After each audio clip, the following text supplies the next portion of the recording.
प्यारे बच्चों, आज 11th क्लास के चैप्टर 5 में आपका स्वागत है। आप चैप्टर 5 में सम्मिश्र संख्या के बारे में पढ़ेंगे। इसके पहले पार्ट 1 और पार्ट 2 में कुछ बातें आप पढ़ चुके हैं।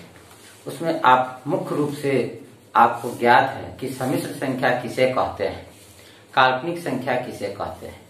देखिए, काल्पनिक संख्या वह संख्या है जिसका वर्ग ऋणात्मक होता है। उस संख्या की पहचान है कि रूट के अंदर हम निगेटिव साइन के साथ कोई रियल नंबर होगा। जैसे √3 को हम लोग इमेजिनरी संख्या कहते हैं, क्योंकि यह रूट के अंदर माइनस है।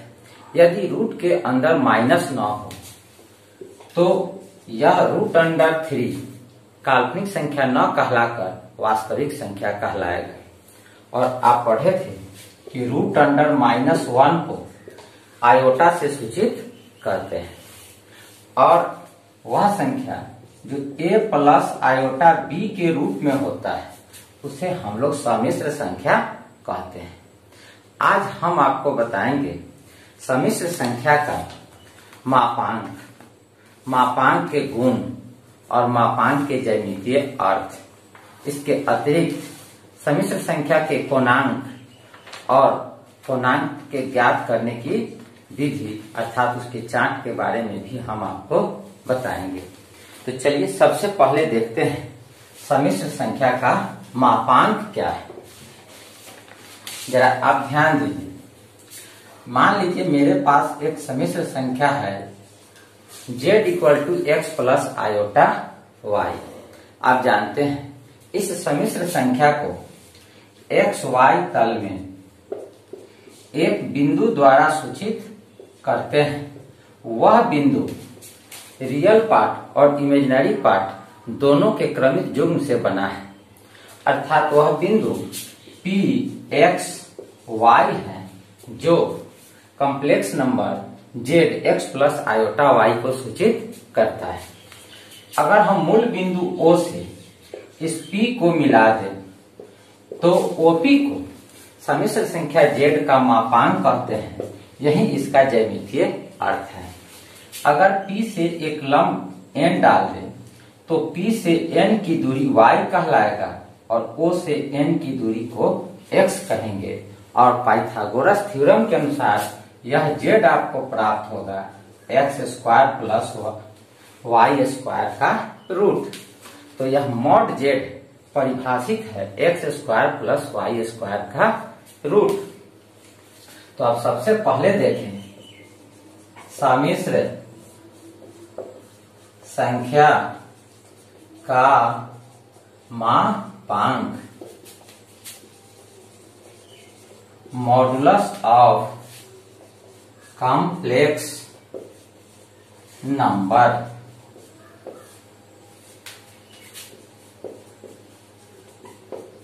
सम्मिश्र संख्या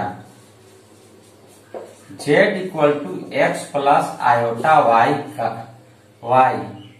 के मापांक को mod z से सूचित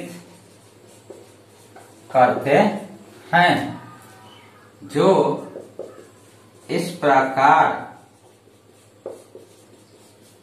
परिभाषित है। mod z = x² + y² का रूट। अब सम्मिश्र संख्या के मापांक का ज्यामितीय अर्थ।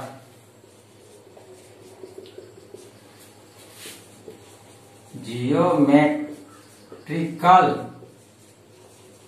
Meaning of modulus of complex number.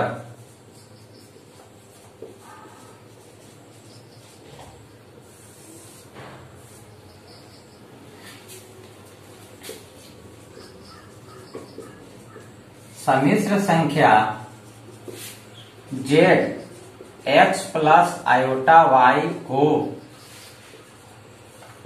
X Y तल में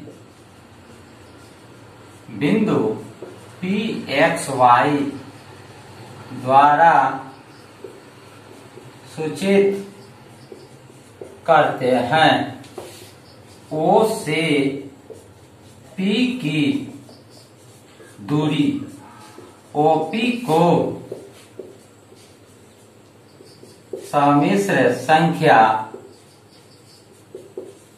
जेड का मापांक, सम्मिश्र संख्या जेड का मापांक मॉड जेड कहते हैं, जहां मॉड जेड बराबर ओपी बराबर X square plus Y square का रूट।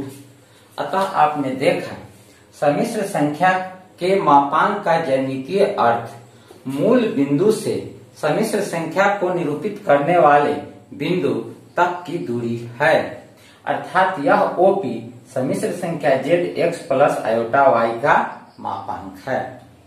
अब मापांक के गुण के बारे में पढ़ेंगे। मापांक के गुण, प्रॉपर्टीज ऑफ मॉडुलस। जरा आप मापांक के गुणों को देखें। सबसे पहला गुण,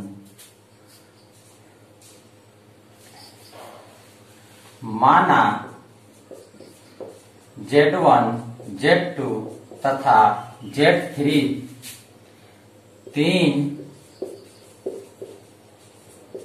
सम्मिश्र संख्याएं हैं। पहला गुण, Z1 इंटू Z2 का मॉड बराबर Z1 का मॉड इंटू Z2 का मॉड। यदि Z1 और Z2 के अतिरिक्त और बहुत सारे सम्मिश्र संख्याएं गुणा के रूप में हो तो उनका मापांक सभी के अलग अलग मापांक के गुणनफल के बराबर होता है। दूसरा गुण, Z1 बटा Z2 का मॉड बराबर Z1 का मॉड बटा Z2 का मॉड। तीसरा, Z के पावर n का मॉड बराबर मॉड Z का पावर n। चौथा, Z1 का मॉड प्लस Z2 का mod less than equal to Z1 का मॉड प्लस Z2 का मॉड। पांचवा, Z1 माइनस Z2 का mod greater than equal to Z1 का मॉड माइनस Z2 का मॉड। आपको इस सम्मिश्र संख्या के सभी गुणों को याद कर लेना है। इन गुणों पर आधारित कुछ प्रश्न हम अभी आपको बताते हैं, जिससे आपको यह आभास होगा कि इन गुणों का प्रयोग सम्मिश्र संख्याओं से संबंधित प्रश्नों को हल करने में उपयोग में लाया जाएगा। तो आप एक क्वेश्चन देखें।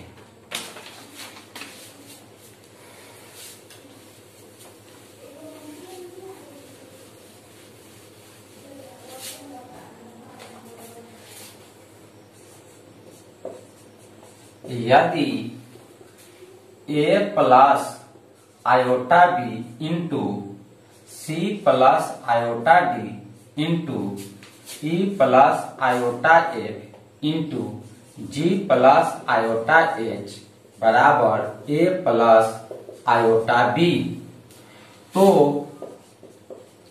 सिद्ध करें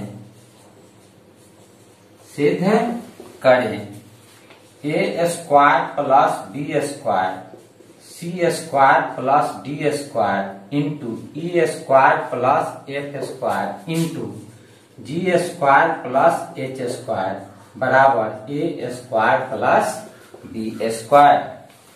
अब प्रमाण, अब हल। चूंकि a plus iota b into c plus iota D into E plus iota A into ji plus iota H equal to A plus iota B. अब आप इसके दोनों तरफ मापांक ले लें। दोनों तरफ मापांक लेने पर a plus iota b into c plus iota D into E plus iota f into ji plus iota h का mod equal to A plus iota B का मॉड। आप प्रॉपर्टी ऑफ मॉडुलस में अभी अभी पढ़े हैं कि Z1 इंटू Z2 का मॉड बराबर Z1 का मॉड इंटू Z2 का मॉड। यहाँ पर दो सम्मिश्र संख्याएं हैं जिसके गुणनफल का मॉडुलस दोनों के अलग अलग मॉड के गुणनफल के बराबर है। इसलिए अगर हम लोग इन चार सम्मिश्र संख्याओं का जो गुणनफल के रूप में है जब एक साथ मॉड दिया हुआ है तो यह मॉडुलस चारों के अलग अलग मॉड के गुणनफल के बराबर होगा। अर्थात हमें प्राप्त होगा a प्लस आयोटा b का mod into c plus iota d का mod into e plus iota f का mod into g plus iota h का mod equal to a plus iota b का मॉड। जरा अब ध्यान दीजिए, आपने मॉडुलस को किस तरह परिभाषित किया है। तो आप जानते हैं कि x प्लस आयोटा y का mod root under X square plus Y square के बराबर होता है। तो यह जो a प्लस आयोटा b का मॉड है यह कितना लिखा जाएगा, तो यह हम लोग लिखेंगे a square plus b square का रूट, फिर c प्लस आयोटा d का मॉड तो c square plus d square का रूट इंटू ई स्क्वायर प्लस एफ स्क्वायर का रूट इंटू जी स्क्वायर प्लस एच स्क्वायर का root equal to A square plus B square का root. अब हमें root को हटाना है, तो कैसे हटाएंगे। तो यदि दोनों तरफ वर्ग कर दे तो यह रूट स्वतः समाप्त हो जाएगा।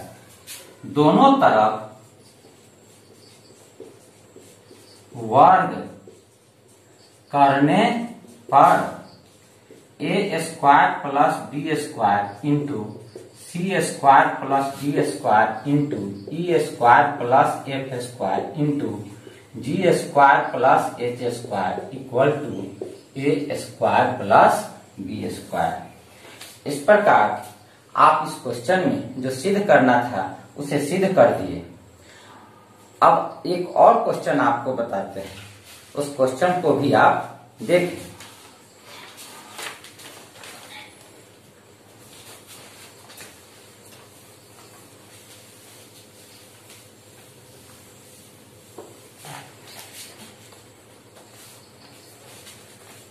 क्वेश्चन, यदि a प्लस आयोटा बी बट्टा c plus iota d equal to x plus iota y, तो सिद्ध करें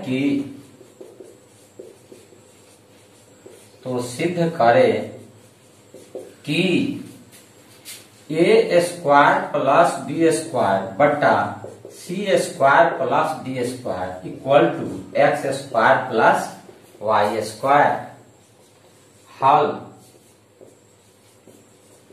दिया गया है a प्लस आयोटा बी बटा सी plus iota d equal to x plus iota y. अब इस दिए गए बात के दोनों तरफ हम लोग मॉड लेते हैं, तो दोनों तरफ मापांक लेने पर a प्लस आयोटा बी बटा सी प्लस आयोटा डी का mod equal to x plus iota Y का मॉड। आपने प्रॉपर्टी ऑफ मॉडुलस में देखा है कि Z1 बटा Z2 का मॉड इक्वल टू Z1 का मॉड बटा Z2 का मॉड।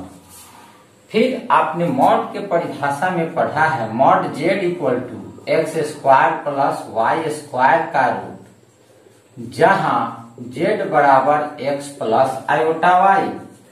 हम लोग इन दो सूत्रों का उपयोग करके इसे बहुत आसानी से बना लेंगे। तो आप बताइए कि a प्लस आयोटा बी बटा सी प्लस आयोटा डी को क्या लिखें। तो अब आप इसे लिखिएगा a प्लस आयोटा बी का मॉड बटा सी प्लस आयोटा डी का mod equal to x plus iota Y का mod.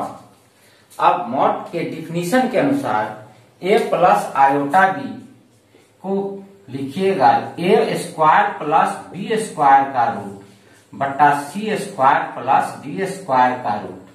x plus iota y का मॉड यह होगा x square plus Y square का रूट।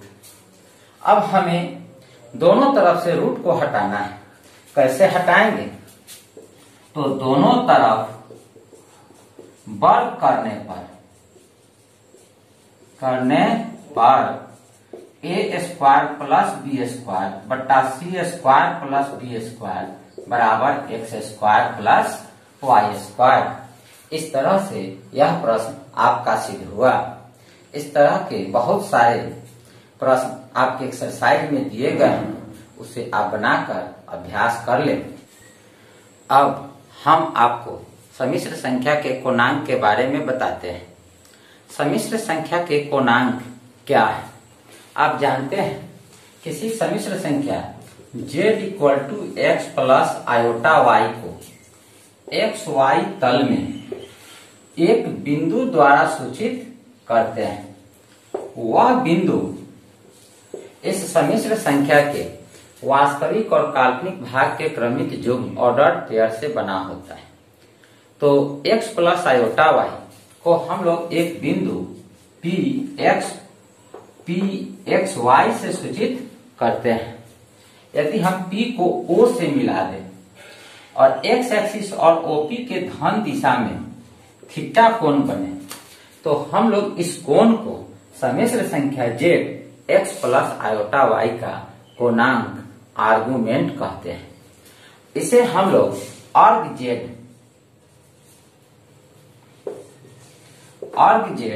या एम्पलीट्यूड z द्वारा सूचित करते हैं। इस arg z का मान 0 डिग्री से 360 डिग्री के बीच होता है। माना x प्लस आयोटा y, माना z equal to x plus iota y एक सम्मिश्र संख्या है जिसे XY तल या सम्मिश्र तल में बिंदु P XY द्वारा सूचित करते हैं। सरल रेखा OP x अक्ष के धनात्मक दिशा के साथ जो कोण XOP बराबर थीटा बनाता है, XOP बराबर थीटा बनाता है, उसे सम्मिश्र संख्या z equal to x plus iota Y का कोणांक आर्गुमेंट कहते हैं। इसे arg z द्वारा सूचित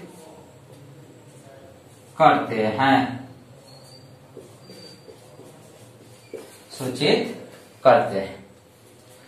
यदि हम P से एक Pn लंब डाल दे x अक्ष पर, तो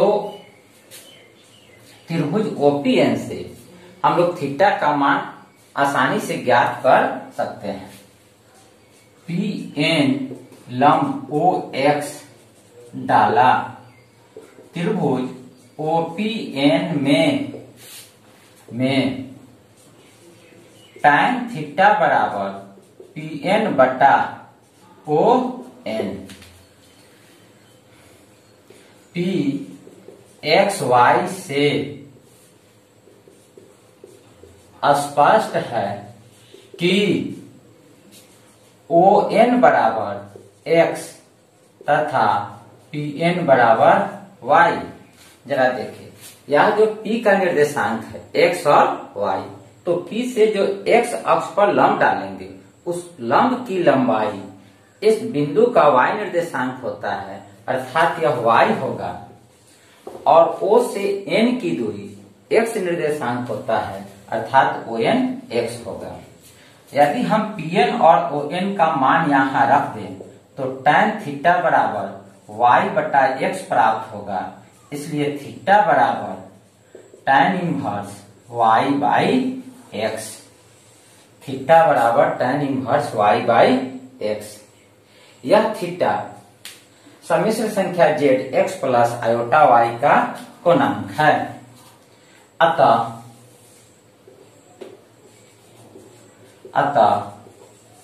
अर्ग Z बराबर tan inverse Y by X।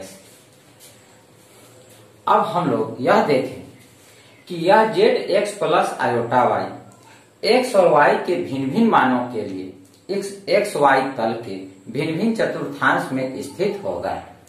तो इस कोणांक का मान अर्थात अर्ग Z का मान यह Z X plus iota Y किस चतुर्थांश में है, इस पर निर्भर करता है, और इस चतुर्थांश के अनुसार हम लोग अर्ग Z का मान ज्ञात करते हैं।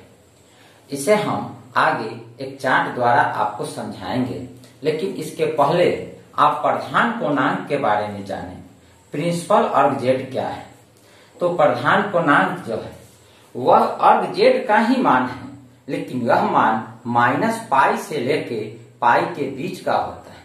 यदि अर्ग Z का मान माइनस पाई से पाई के बीच हो, तो उसे हम लोग प्रिंसिपल अर्ग Z कहते हैं।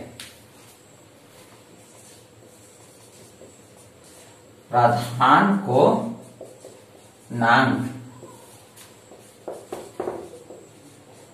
प्रिंसिपल आर्गुमेंट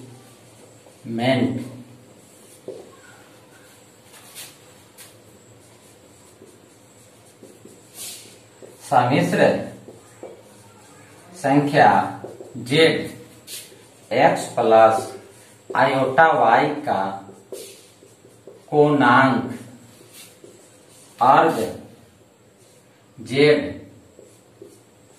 का मान माइनस पाई से पाई के बीच हो, तो अर्ग Z को प्रिंसिपल अर्ग Z कहते हैं। अर्थात arg Z less than equal to pi greater than minus pi, तो अर्ग Z प्रिंसिपल अर्ग Z कहलाता है।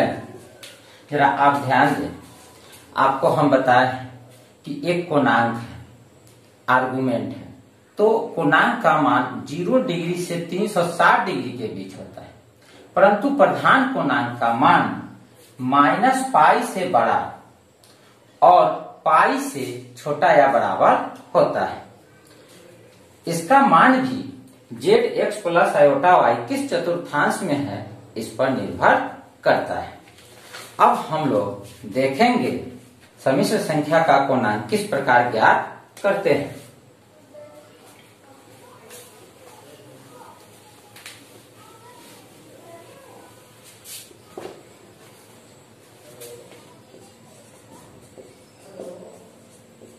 विभिन्न चतुर्थांश में कोणांक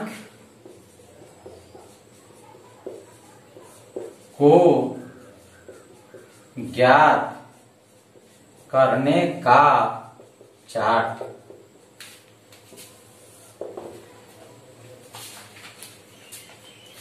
किसी सम्मिश्र संख्या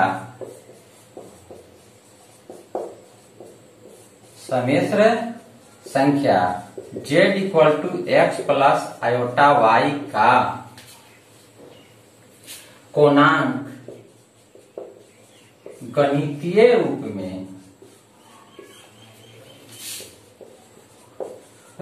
में tan inverse y by x होता है, परंतु tan inverse y by x का मान z x plus iota y किस चतुर्थांश में है? थांश में है, इस पर निर्भर करता है। इस पर निर्भर करता है। हम सर्वप्रथम tan inverse y by x mod का मान 0 डिग्री से 90 डिग्री के बीच ज्ञात करते हैं। फिर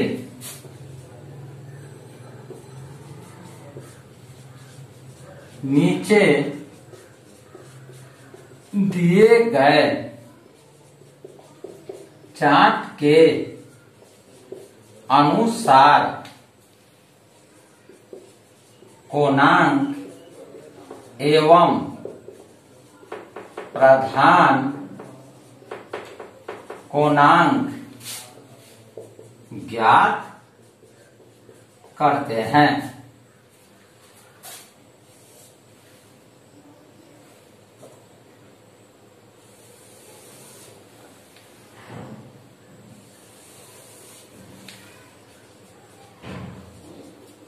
चतुर्थांश कोणांक प्रधान कोणांक। प्रथम चतुर्थांश में कोणांक का मान अर्घ z बराबर tan inverse y by x,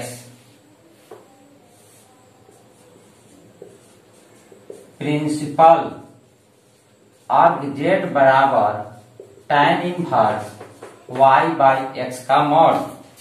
आप देखें, प्रथम चतुर्थांश में कोणांक और प्रधान कोणांक अर्थात प्रिंसिपल अर्घ z और यह अर्घ z दोनों सेम होता है, इसमें कोई अंतर नहीं है। दूसरे चतुर्थांश में अर्घ z बराबर pi minus tan inverse y by x का मॉड, प्रिंसिपल अर्घ z बराबर pi minus tan inverse y by x। आपने देखा कि दूसरे चतुर्थांश में भी मान में कोई परिवर्तन नहीं होता है। अब तीसरे चतुर्थांश में अर्घ z बराबर pi plus tan inverse y by x का मॉड, परंतु प्रिंसिपल अर्घ z बराबर tan inverse y by x का मॉड माइनस पाई। आपने तीसरे चतुर्थांश में देखा अर्घ z और प्रिंसिपल अर्घ z दोनों के मान में अंतर है। और चौथे चतुर्थांश में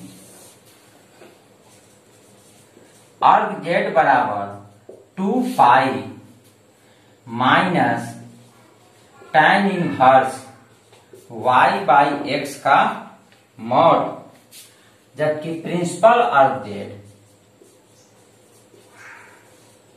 बराबर minus tan inverse y by x का मॉड। अर्थात तीसरे और चौथे चतुर्थांश में कोणांक और प्रधान कोणांक दोनों में अंतर है। इसे आप 2-4 बार लिख करके याद कर लें। अब इन मानों के आधार पर अर्थात इस चार्ट के आधार पर हम लोग किसी भी सम्मिश्र संख्या का कोणांक बहुत आसानी से ज्ञात कर सकते हैं। तो अब आप इस पर एक क्वेश्चन देखें।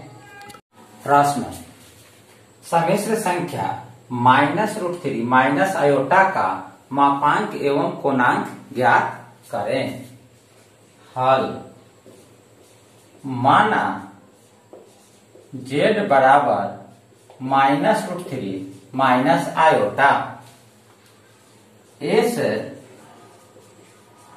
सम्मिश्र संख्या की तुलना x प्लस आयोटा y से करने पर x इक्वल टू -√3 एवं y इक्वल टू -1। आप z -√3 माइनस आयोटा की तुलना x प्लस आयोटा y से करें तो आपको रियल पार्ट x -√3 के बराबर है। इसके अतः x बराबर -√3 एवं इमेजिनरी पार्ट y यहाँ -1 के बराबर है, इसलिए y बराबर -1।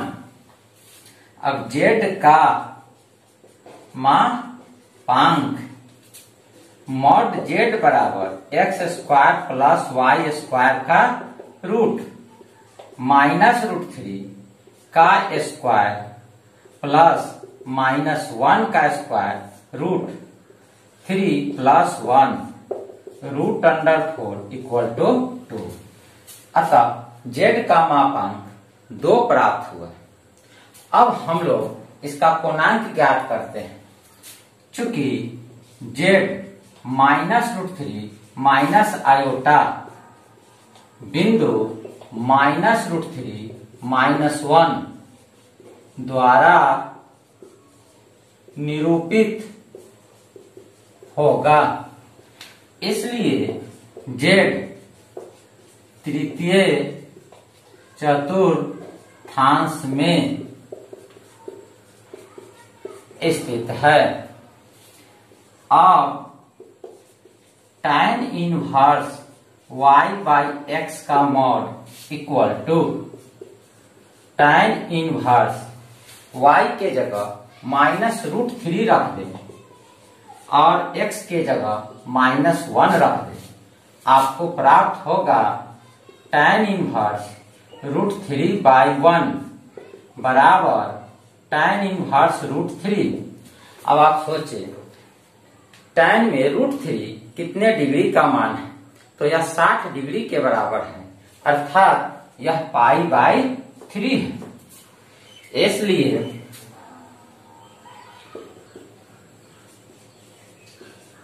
प्रिंसिपल अर्ग जेड बराबर pi minus tan inverse y/3 का mod pi minus π/3 3 pi minus pi 2π/3 और arg z equal to pi plus π/3 3π plus π/3 equal to 4π/3। आपने देखा कि प्रधान कोणांक का मान 2π/3 है, जबकि कोणांक का मान 4π/3 है। आप जानते हैं कि प्रिंसिपल अर्ग जेड का मान -π से बड़ा और π से छोटा या उसके बराबर होता है, और अर्ग जेड का मान कोणांक का मान 0 से 360 डिग्री के बीच होता है। अतः दोनों में अंतर है और यह अंतर मुख्य रूप से तृतीय और चतुर्थांश में है। तो तृतीय चतुर्थांश में स्थित होने के कारण इस दोनों के मान में अंतर है। बच्चों, अगले दिन आपको अगले क्लास में हम लोग सम्मिश्र संख्या के संयुग्मी के बारे में बताएंगे और पूर्णांक के गुण के बारे में बताएंगे और इस पर बहुत सारे क्वेश्चंस को बताएंगे। आज का क्लास यहीं पर समाप्त करते हैं।